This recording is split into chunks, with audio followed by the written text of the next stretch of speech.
할렐루야. 우리 주신 하나님을 찬양합니다. 오늘은 사도행전 강의 11번째 시간으로 하나님 앞에서라는 제목으로 사도행전 4장 13절부터 22절까지에 나타난 우리 하나님의 말씀을 전하겠습니다. 현대인들의 고통 가운데 가장 큰 고통은 두려움이라고 합니다. 그러니까 대부분의 사람들이 두려움을 안고서 살아가고 있는 거죠. 질병에 대한 두려움, 또 불의의 사고에 대한 두려움, 직장이나 사업의 실패에 대한 두려움, 그 외에도 많은 두려움들이 우리의 행복한 삶을 방해하곤 합니다. 어쩌면 오늘 우리들도 이런 두려움 가운데서 살아가고 있는지도 모릅니다. 그러나 성경은 이사야서 4장 10절에서 이렇게 말을 합니다. 두려워하지 말라. 내가 너와 함께함이라. 놀라지 말라. 나는 네 하나님이 됨이라. 내가 너를 굳세게 하리라. 참으로 너를 도와주리라. 참으로 나의 의로운 오른손으로 너를 붙들리라. 아멘. 성경은 두려워하지 말라는 거예요. 하나님께서 우리와 함께 해주실 것이니 놀라지도 말라는 겁니다. 하나님이 우리의 하나님이 되어주시겠다는 것이죠. 하나님이 굳세게 하실 것이며 하나님이 도와주실 것이랍니다. 그러므로 하나님의 의로운 오른손이 저와 여러분 우리 모두를 반드시 붙들어 주실 줄로 믿습니다. 여러분, 성도가 성령에 충만하게 되면요 나타나는 특징들이 있는데 그 특징 중에 하나가 뭐냐 하면 바로 두려움이 없는 담대함입니다. 그러나 성경이 말하는 이 담대함은요 세상이 말하는 담대함과는 약간의 차이가 있어요. 세상이 말하는 담대함은 주로 두 가지 형태로 나타납니다. 첫째는 선천적인 담대함이 있습니다. 그러니까 태어나면서부터 좀 담대하게 태어난 사람들이 있어요. 주로 여자들보다 남자들이 조금 더 담대한 이유가 여기에 있습니다. 조금 더 무서움을 덜 타는 거죠. 또한 같은 남자나 여자라 할지라도 선천적으로 두려움을 덜 타는 사람들도 있습니다. 이런 사람들은요 놀이공원 같은 데도 가서도 이 바이킹 같은 거 무서운 거 있잖아요. 그런 것도 잘 탑니다. 네. 스릴을 좀 즐기는 사람들인 것이죠. 선천적으로 말입니다. 두 번째로는 훈련으로 세워진 담대함이 있어요. 담력 코스와 같은 훈련을 통해서 좀 담대해지게 되는 거죠. 실제로 군대에서 하는 유격훈련 같은 것들이 모두 이런 담력 훈련 중에 하나입니다. 담력을 좀 키워주는 거죠. 훈련을 통해서 극한의 상황으로 몰아가서 두려움을 몰아내게 하는 겁니다. 저도 군대에서 별의별 유격훈련 이런 것들을 다 받아봤는데요 사실 이런 훈련들을 좀 많이 받게 되면 확실히 이전보다는 훨씬 더 담대해지는 것 같기도 합니다. 그러나 오늘 성경이 말하고 있는 담대함은 이런 세상의 담대함을 말하고 있는 것이 아닙니다. 세상의 담대함과는 차원이 다른 그런 담대함을 말하고 있는데요 성경이 말하는 담대함은 모든 두려움을 이겨낼 수 있는 담대함이요 여자와 남자의 구별함이 없는 담대함입니다. 간이 큰 사람이나 간이 작은 사람이나 저는 좀 간이 작은 사람이거든요. 이런 사람이나 그런 것들과는 전혀 상관이 없는 이상한 담대함을 성경이 말해주고 있는데요 오늘 성경에 나타난 이 담대함의 주인공들은 바로 베드로와 요한입니다. 자, 본문 13절과 14절 말씀인데요 우리 함께 같이 읽겠습니다. 13절 14절 말씀입니다. 그들이 베드로와 요한이 담대하게 말함을 보고 이상히 여기며 또 전에 예수와 함께 있던 줄도 알고 또 병 나은 사람이 그들과 함께 서 있는 것을 보고 비난할 말이 없는지라. 아멘. 사람들은 이 베드로와 요한을 보고 이상하게 여길 수밖에 없었습니다. 왜냐하면 그들은 원래 학문이 없는 평범한 사람들이었거든요. 단지 갈릴리의 어부 출신들이었어요. 그들의 주 종목은 뭐였냐면 고기 잡는 것. 그래서 그들은 그렇게 유창하게 성경을 인용해 가면서 담대하게 말할 수 있는 사람들이 아니었거든요. 그러니까 많은 사람들 앞에서 이렇게 연설을 할 수 있는 그런 사람들이 아니었다 그 말이에요. 그런데 그런 그들이 예수의 이름으로 안진뱅이를 고치기까지 한 겁니다. 그리고 실제로 바로 그 안진뱅이가 지금 그들 곁에 서 있었거든요. 그러니 그들에게 아무런 비난도 할 수가 없었던 거예요. 다만 그들에게 일어난 이 이상한 일들을 기이하게 여길 수밖에 없었던 거죠. 근데 여러분, 이 베드로가 원래 어떤 사람이었습니까? 원래부터 이 베드로가 간이 커서 용감한 사람이었나요? 아니요. 여러분, 베드로는요 성질이 급한 사람이었어요. 그러니까 다혈질의 사람이었지 용감한 사람은 아니었어요. 그런 성질이 급해서 욱하는 성질은 좀 있었습니다. 그래서 예수님을 잡으러 온 대제사장의 종 말고의 귀를 칼로 쳐서 떨어뜨렸던 거예요. 그러나 그것은 그의 욱하는 성질 때문이었지 그가 담대한 사람이었기 때문은 아니었습니다. 사실 그는요 매우 겁이 많은 사람이었어요.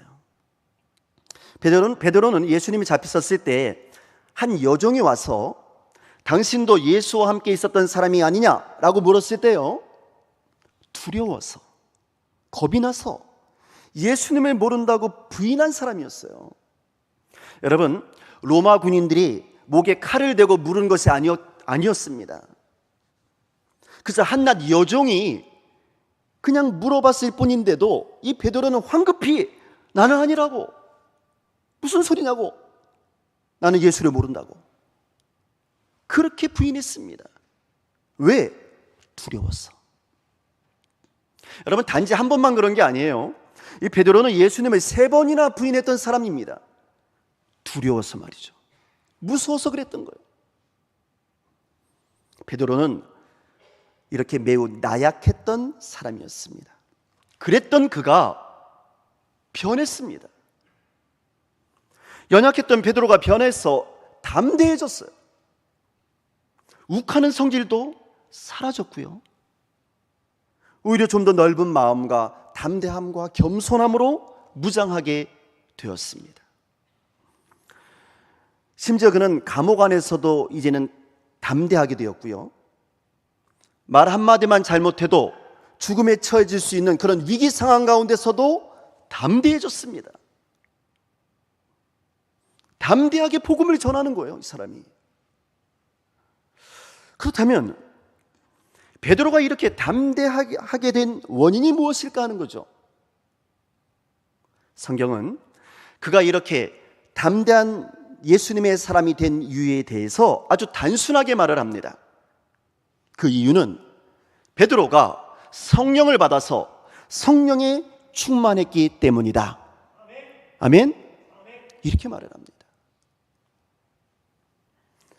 여러분, 그래서 성령이 충만한 증거는요 담대함으로 나타나는 거예요. 왜냐하면 성령께서 그 마음에 힘을 주시기 때문입니다. 성령께서 용기를 주시기 때문이에요. 우리는 연약하지만 성령은 오히려 이 연약한 사람들에게 담대함을 주시는 줄로 믿습니다.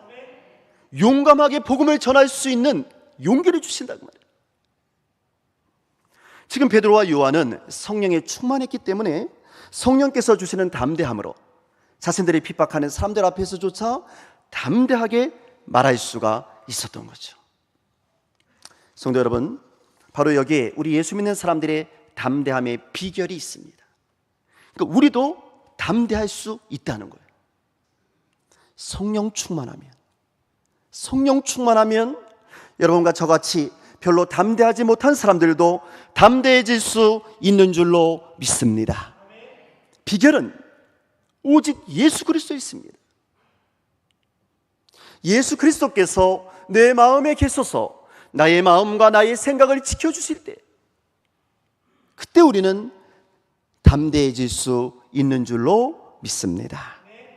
여러분, 이것은 세상의 훈련을 통해서 얻게 되는 담대함이 아닙니다.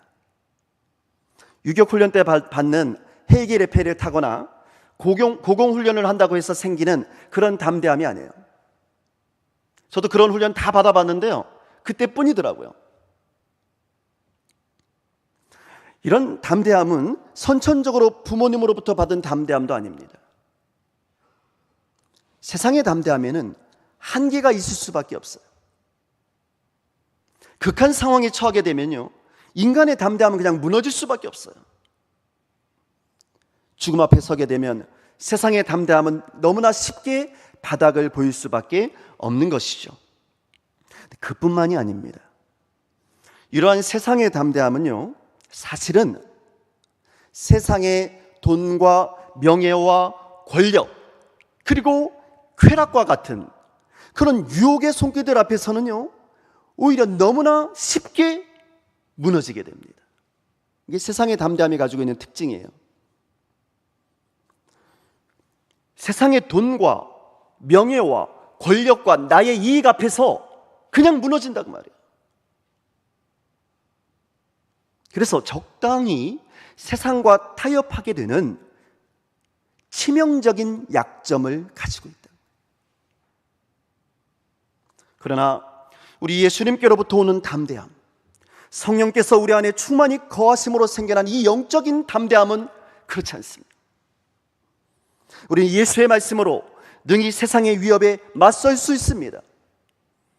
우리는 예수의 말씀으로 어떠한 회유나 어떠한 유혹에도 넘어가지 않을 수가 있습니다.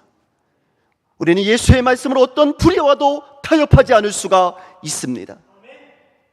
극한 상황이나 죽음의 유혹 앞에서도, 죽음의 위험 앞에서도 담대해질 수가 있는 줄로 믿습니다. 그러면 정말 중요한 것이 뭡니까? 중요한 것은 성령의 충만함을 받는 거예요. 예수가 내 삶의 주인이 되는 거죠. 내가 주인이 아니라 예수가 주인 되는 것. 이게 비결이에요. 그러므로 우리는 그 무엇보다도 성령님을 사모해야 할 줄로 믿습니다. 내 안에 계신 성령께서 나를 지배하실 수 있도록 성령님께 온전히 순종해 드려야 하는 거예요. 여러분, 성령님께 순종한다는 말이 뭔지 아세요? 예수의 말씀에 순종한다는 뜻이에요. 이 하나님의 말씀에 순종하라는 겁니다. 이것이 성령님께 내어드리는 거예요. 그러면 달라지기 시작합니다. 연약한 우리의 마음에 성령께서 주시는 담대함이 생겨나기 시작합니다. 내 감정과 혈기를 이기지 못하고 욱하고 올라왔던 그 성질들도 죽어지게 되는 거예요. 그리고 내 안에 예수의 영이 살아서 숨쉬기 시작합니다. 온유함 가운데서도 절대 흔들림이 없는 내적인 담대함이 내 안에서 창조되기 시작하는 거죠. 이렇게 성령께서 주시는 담대함으로 무장한 사람들이 어떻게 세상 앞에서 반응할 수 있는지에 대해서 오늘 성경은 이렇게 말을 합니다. 19절과 20절 말씀입니다. 19절 20절 말씀 우리 함께 같이 읽겠습니다. 베드로와 요한이 대답하여 이르되 하나님의 말씀을 듣는 것보다 옳은가 판단하라. 우리는 보고 들은 것을 말하지 아니할 수 없다 하니. 아멘. 지금 베드로와 요한은요, 옥에 갇혀 있는 중이었어요. 그런데 그들의 생사 여탈권을 쥐고 있던 권세 잡은 자들이 이 베드로와 요한을 회유하려고 합니다. 설득하려고 하는 거예요. 예수의 이름으로 말하지도 말고 예수의 이름으로 가르치지도 아니하면 너희를 풀어주겠다는 거죠. 그렇지 않으면 가만두지 않겠다는 겁니다. 불이익을 주겠다는 거예요. 이때 베드로와 요한은 담대하게 말을 합니다. 하나님 앞에서 너희의 말을 듣는 것이 하나님의 말씀을 듣는 것보다 옳은가 판단하라. 우리는 보고 들은 것을 말하지 아니할 수 없도다. 아멘. 여러분, 베드로와 요한이 보고 들은 것이 뭡니까? 예수 그리스도입니다. 예. 예수 그리스도 외에는 그들이 보고 들은 것이 없었습니다. 그러므로 베드로와 요한은 지금 예수가 어떤 일을 행하셨는지, 예수가 어떤 죽음을 맞이하고 어떻게 다시 살아나고 어떻게 승천하셨는지, 그리고 그 예수의 이름으로 어떠한 기적이 일어나는지에 대해서 말하지 않을 수가 없었던 겁니다.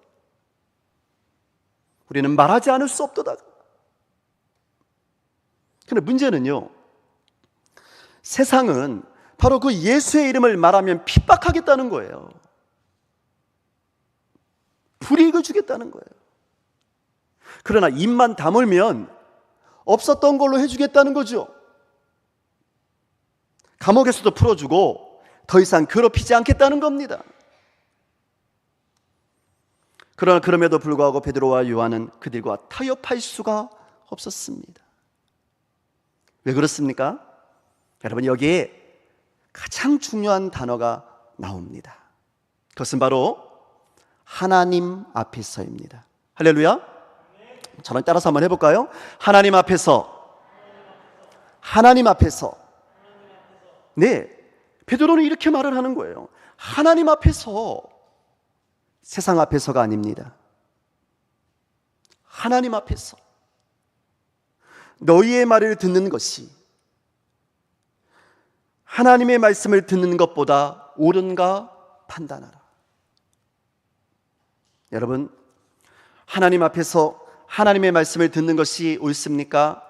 아니면 사람의 말을 듣는 것이 옳습니까? 누구의 말이요? 하나님의 말씀이죠. 네. 하나님의 말씀을 듣는 것이 옳습니다. 여러분, 중요한 것은 하나님 앞에서입니다. 그러면 이 하나님 앞에서라는 말의 뜻이 뭔지 아세요? 이 말씀은요, 심판하시는 분이 너희가 아니라 하나님이라는 것을 내가 믿는다는 뜻이에요. 너희가 지금 심판자 행세를 하고 있지만, 너희가 가진 권세로 너희가 심판자 행세를 하고 있지만 심판자는 너희가 아니라 하나님이라는 거예요. 우리는 그것을 믿노라. 지금 베드로는 자신들의 옥에 가던 그 사람들의 눈에는 심판자인 것처럼 보이겠지만, 왜? 힘을 가지고 있으니까 보이겠지만 사실은 그런 것이 아니라는 겁니다. 진짜 심판자는 권세 잡은 당신들이 아니라 온 세상을 창조하신 생명의 주인이신 천국과 지옥의 열쇠를 가지고 계신 하나님이라는 것입니다. 여러분 믿습니까? 여러분, 이렇게 하나님이 진짜 심판주라는 것을 믿고 우리가 고백할 수 있다면, 하나님의 말씀을 듣고 하나님의 말씀에 따르는 것이 지극히 당연한 일이요, 그것이 지혜로운 일이 아니겠습니까? 심판자가 누구냐가 가장 중요하니까 말이죠. 판결은 심판자가 내리는 거니까. 그런데 문제는요, 우리가 이렇게 하나님 앞에 서 있다는 사실을 자꾸만 잊어버린다는 데 있어요. 신앙생활 하면서도, 예수 믿는다고 하면서도 우리가 하나님 앞에서 서 있다는 이 사실을 자꾸 잊어버려요. 그래서 하나님 앞에 서 있는 것 같은데 사실은 사람 앞에 서 있을 때가 더 많이 있는 거죠. 여러분, 우리가 사람 앞에 서 있게 되면요, 사람의 말을 듣게 되는 겁니다. 하나님의 말씀은 잘 들려지지가 않아요. 요나를 보세요. 요나가 니느웨로 가라고 하는 하나님의 음성을 거역하고 다시스로 도망을 치잖아요. 도망가다가 풍랑을 만나서 제비를 뽑았더니 요나가 딱 걸린 겁니다. 그래서 선원들이 묻습니다. 당신 때문에 이 풍랑이 온 것 같은데 당신은 도대체 누구요? 이렇게 물어봐요. 요나가 뭐라고 대답합니까? 여러분, 요나가요 이때 이렇게 대답을 해요. 나는 천지와 바다를 지으신 하나님을 믿는 자로서, 이렇게 대답을 해요. 그러니까 나는 천지와 바다를 지으신 하나님을 믿는 사람이요, 그렇게 대답을 해요. 그러나 여러분, 정말 이 요나가 천지와 바다를 지으신 그 하나님 앞에 서 있었습니까? 아니요, 그렇지 않았어요. 사실 그는 육지에 있을 때에 니느웨로 가라는 하나님의 음성을 들었습니다. 그러나 그는 하나님의 말씀에 순종하지 아니하고 배를 타고 정반대 방향으로 바다로 도망쳤던 거죠. 하나님 앞에 서 있기를 거부했던 거예요. 그리고 세상을 향해 가버렸어요. 자기 마음대로, 자기가 옳다고 생각하는 그 방향으로 가버렸다. 그러니까 요나는 하나님을 믿는다고 말은 하면서도 사실은 하나님 앞에 서 있기를 거부한 사람이었다. 하나님 앞에 아니라 자신이 옳다고 생각하는 것, 자신의 주장과 자신의 고집과 자신의 자아 앞에 그냥 그대로 서 있었던 거예요. 여러분, 사실은 우리도 이렇게 살 때가 많이 있지 않았습니까? 하나님을 머리로는 잘 알고 있어요. 하나님은 전능하시고 모든 곳에 계시며 모든 것을 아신다고도 고백을 합니다. 하나님은 천지를 지으신 분이시요 바다를 창조하신 분이시다 라고 고백은 해요. 그러나 실제로 나의 삶 속에서 내가 은밀하게 죄를 지을 때는 그 순간에는 하나님은 모를 것이라고 생각합니다. 내가 세상과 하나님 사이에서 선택을 해야 할 때는 눈 딱 감고 세상을 선택합니다. 내가 하나님이 기뻐하시는 정의와 하나님이 싫어하시는 불의 사이에서 선택해야 될 때는 내게 이익이 되는 쪽으로 서려고 합니다. 정의인지 불의인지는 하나도 중요하지 않고 내게 이익이 되느냐 그렇지 않느냐, 이것이 중요한 거죠. 그러니까 하나님 앞에서가 아니라 언제나 세상 앞에 섰던 거예요. 그러면서 속으로 어쩌면 하나님이 심판하지 않을지도 몰라, 이렇게 스스로를 위로합니다. 힘은 세상의 권세 잡은 자들이 가지고 있잖아 하면서 말이죠. 그들의 비위나 맞춰주면 되는 거죠. 그래서 결정적인 순간에 하나님의 방법이 아니라 세상의 방법을 따르는 거예요.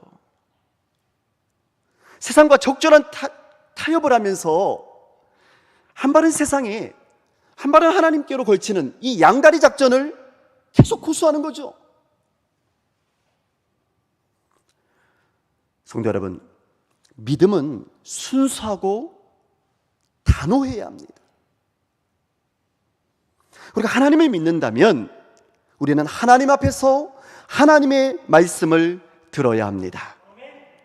하나님께서는 이렇게 우리가 세상에 대하여 승리할 수 있도록 성령을 주셨고, 또한 세상을 이길 수 있도록 성령을 통하여 우리에게 담대함을 선물로 주신 줄로 믿습니다. 그래서 원래 우리는 연약한 사람들이었지만 이제는 예수 안에서 담대하게 되었습니다. 네. 그러므로 이제 우리도 베드로와 요한처럼 이렇게 세상을 향해 외칠 수 있었으면 좋겠습니다. 하나님 앞에서 너희의 말을 듣는 것이 하나님의 말씀을 듣는 것보다 옳은가 판단하라. 우리는 보고 들은 것을 말하지 아니할 수 없도다. 내게 이익이 되든 불이익이 되든 그런 것과 상관없이. 사랑하는 성도 여러분, 오늘 여러분과 저는 누구 앞에 서 있습니까? 우리는 하나님 앞에 서 있습니까? 아니면 사람 앞에 서 있습니까? 우리는 하나님의 말씀을 듣고 있습니까? 아니면 사람의 말을 듣고 있습니까? 우리는 하나님 앞에서 무엇이 옳은 일인지를 판단해야 하고 선택해야 하고 둘 중에 하나를 반드시 선택해야만 합니다. 누구 앞에서요? 하나님 앞에서. 가슴에 새겼으면 좋겠어요. 하나님 앞에서. 하나님 앞에서 나는 무엇을 선택할 것인가? 하나님 앞에서 말입니다. 그러므로 이제 하나님 앞에 서 있는 우리는 우리가 보고 들은 것을 말하지 아니할 수가 없습니다. 하나님 앞에서 우리는 우리가 보고 들은 예수가 하나님의 아들이요 예수가 그리스도이심을 말해야 할 줄로 믿습니다. 예수께서 이 세상을 구원하시기 위해서 십자가에서 죽으시고 장사한 지 사흘 만에 부활하사 잠자는 자들의 첫 열매가 되셨다는 이 부활의 소식을, 이 복된 소식을 선포해야 할 줄로 믿습니다. 저는 오늘 우리 모두가 사람 앞에서가 아니라 오직 하나님 앞에서, 사람이 기뻐하는 일이 아니라 오직 하나님이 기뻐하시는 하나님의 일을 선택하면서 살아가는 진정한 예수님의 사람들이 되시기를 주의 이름으로 축원합니다. 기도하겠습니다.